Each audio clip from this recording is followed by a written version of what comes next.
La otra señal es lo que llamamos series. Aquí tenemos en esta gráfica dos series. Una serie negativa, sí, y una serie positiva. La pregunta es, ¿usted se siente orgulloso o avergonzado de nuestro presidente Andrés Manuel López Obrador? Tuvimos un periodo difícil para el presidente López Obrador fue por ahí de marzo, ¿sí? Y se acumularon 5 puntos consecutivos debajo de su promedio. Y entonces se enmarcan en una elipse de color rojo que está ahí. Y lo que nos representa esto es una serie. Aquí de hecho dice con letras pequeñitas serie en rojo, dice serie por debajo del promedio. Y entonces eso hace que recalculemos límites, ¿sí? Y entonces los límites se mueven hacia abajo. Observen ustedes cómo depende también de la variación que se van dando entre los puntos, la amplitud de los límites. O sea, los límites bajan y aparte se hacen más estrechos. Y entonces se bajan los límites, se siguen las mediciones y luego se observa una recuperación del presidente que se estabiliza también y se conforma otra serie, pero ahora por arriba del promedio.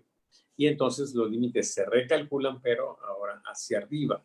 Esta es precisamente la forma de ir modificando la referencia y es la clave para la mejora continua, porque si los límites están fijos, entonces no nos vamos generando nuevas condiciones de exigencia y entonces pues perdemos la oportunidad justo de lo fundamental que es la mejora continua. En la industria es muy común que tengan diagramas de control, pero no recalculan límites y entonces pues la verdad están ahí solamente de adorno. Es una situación que pues hemos batallado para que la gente que hace aplicaciones de este tipo en la industria pues lo entienda. La otra situación, el otro tipo de alerta es lo que llamamos una tendencia. Y así como las series pueden ser abajo o arriba del promedio, las tendencias pueden ser a la baja o pueden ser al alza. Aquí la pregunta es, ¿aprueba o desaprueba usted la gestión del presidente Andrés Manuel López Obrador? Y está graficada, monitorizada la respuesta aprueba. Y tenemos también de nuevo en estos periodos, sí, que van a ir por el mes, que llegan a final de cuentas en el mes de marzo, una situación grave para el presidente, sí, una tendencia a la baja, que se revierte y se recupera, ¿sí? Fue una situación momentánea que se dio ahí durante ese periodo. También aquí lo que tenemos son 5 puntos consecutivamente bajando, pero bajando no de manera tan estricta, ¿sí? Porque nosotros, por ejemplo, si ustedes ven aquí la serie, el cuarto punto no está más abajo, pero tampoco llega al valor previo. Y aquí nosotros cuando tenemos eso decimos que la tendencia a la baja está refrenada, ¿sí? O que se refrena. Entonces luego después, como el siguiente baja, entonces ya se prefigura, se establece la serie o la tendencia, mejor dicho, a la baja.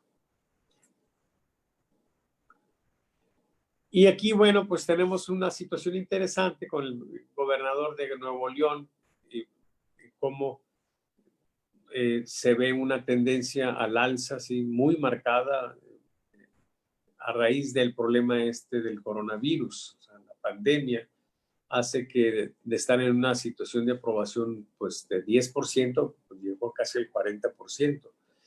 Después estuvo bajando, no sé cómo estará ahora, esto fue en mayo, pero lo interesante fue pues ese repunte.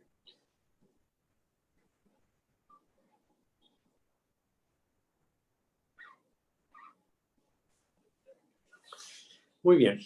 Entonces, pues, ya lo habíamos comentado antes, pero vale la pena subrayarlo. Los diagramas de control tienen una parte de plena rigurosidad matemática para la determinación de los límites de control derivados de la estadística matemática, ¿sí? Eso es muy, muy riguroso. Pero a la hora de aplicarlos son extremadamente flexibles. Nosotros podemos decidir cada cuándo tomar la muestra, de qué tamaño tomamos la muestra. Incluso podemos decidir a qué distancia del centro podemos colocar los límites de control, aunque es un poco común.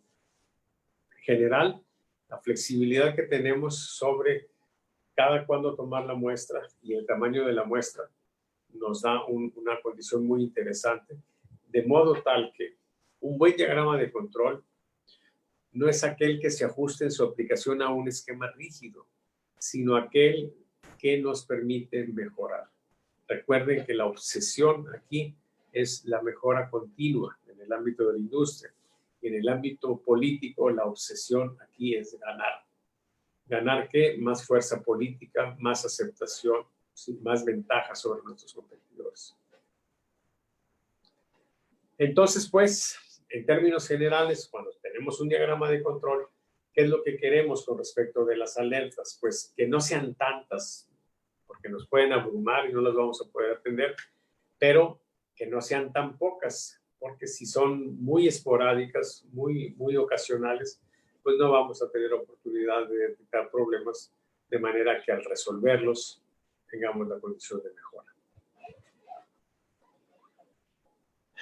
Muy bien, entonces, los diagramas de control, ¿qué es lo que miden? Pues en general son promedios o medias, proporciones, porcentajes y conteos.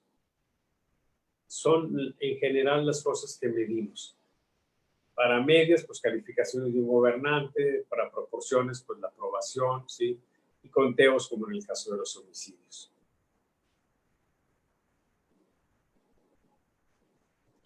Como ya lo dijimos antes, por la época en que se desarrollaron esto, es un alarde de sencillez. La idea es, pues, que, por ejemplo, en las industrias, los mismos obreros se les da capacitación para que ellos estén operando el diagrama de control. O sea, no se requiere algo muy especializado. Igual, pues, en el ámbito social, o sea, la gente que tiene un diagrama de control, los clientes que tienen un diagrama de control perfectamente pueden entender qué es lo que está pasando con ellos al ver el diagrama, ¿sí? Y entonces, construir el diagrama de control significa, como ya lo dijimos, determinar el nivel o el valor del límite de control central, el límite de control superior y el límite de control inferior. Y luego a 2/3 partes le ponemos los límites de advertencia.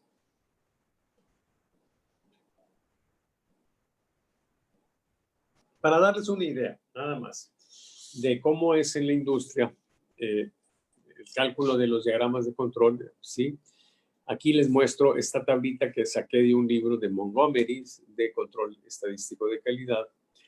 Y miren ustedes cómo las fórmulas son excesivamente sencillas. Primero, los valores que vamos a utilizar de las mediciones que estamos haciendo, pues son promedios, ¿sí? Tomo las calificaciones de un gobernante, tomo un cierto número de mediciones, personas a las que les pregunto cómo lo califican, calculo el promedio, no tiene chiste, sumar y dividir, ¿sí? Y luego, como tomo varias muestras, entonces, y tengo varios promedios, puedo volver a promediar los promedios y tengo un promedio de promedios que lo ponemos aquí simbólicamente como X con 2 barritas. No una sola barra, sino 2 barritas. La otra cosa que necesitamos para calcular los límites de control es el rango. Tomo una muestrita y entonces veo el valor más alto y el valor más bajo, tomo la diferencia y ese es el rango. Como tomo varias muestras, entonces tengo varios rangos. Y entonces puedo promediar esos rangos y tengo R, que es el rango de una muestra individual, y R barra, el promedio de los rangos. Y entonces tengo unas fórmulas en base a esos valores que les acabo de referir. Y, por ejemplo, vamos a ilustrar nada más con uno, ¿sí? Lo demás es igual y ustedes no se van a meter en este tipo de chamba, ¿sí? El límite de control superior, por ejemplo, dice es igual a X doble barra, que ya dijimos que es, más A sub 2, que no sabemos todavía qué es, por R barra, que sí sabemos qué es. Entonces, lo único que tendríamos que saber para hacer este cálculo es el valor de A sub 2. Y entonces, a la derecha tenemos una tablita donde nos dice que en la primera columna el tamaño de la muestra N, en la segunda el valor de A sub 2. Por ejemplo, si la muestra hubiese sido de 5, el valor de A sub 2 es 0.577. Y entonces ya tendremos todos los datos para calcular el límite de control superior. ¿Sí? Así de sencillo es. Ahora, observemos lo siguiente.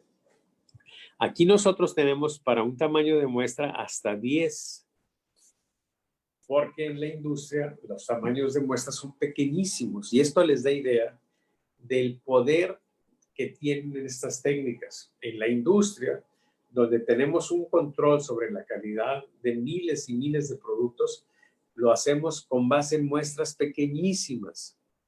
Por eso, cuando nosotros hacemos un monitoreo en el ámbito social y ven que tomamos una muestra de 100, ¿sí? La gente que tiene la lógica de las encuestas nos dicen, es que es una muestra muy pequeña, ese estudio no vale, no sirve. Y nosotros decimos, si comparamos el 100 con el 5, decimos, es que la muestra es gigantesca. Por supuesto que lo que estamos obteniendo tiene sentido. Son precisamente los beneficios de sofisticar una solución, que se pueden obtener beneficios tangibles como este, ¿sí? Entonces nosotros, ¿por qué usamos muestras de tamaño 100 para los monitoreos? Pues porque si nosotros tenemos un monitoreo de 100, la encuesta la vamos a derivar con 4 puntos del monitoreo. Más al rato voy a explicarles por qué. Y entonces el tamaño de muestra de encuesta, no de punto de monitoreo, es de 400. Y 400 es un valor que es lo más pequeño que entendemos como razonable para una encuesta. Porque el margen de error en una proporción con tamaño de muestra de 400 es 5%, ¿sí? Aproximadamente. O es el valor más alto que podemos tener. Entonces, pues, tenemos esta situación para calcular los límites de control, pero no nos sirve porque en el ámbito social las muestras pues no son 10, son mucho más altas. Sin embargo, tenemos la bendición de que hay paquetes estadísticos como StatGraphics, por ejemplo, incluso en el SPSS lo pueden encontrar, que nos calculan los límites de control para los diagramas de control, ¿sí? Para muestras pues de 100, de 150, de 200, de 300, ahí no tenemos problema, ¿sí?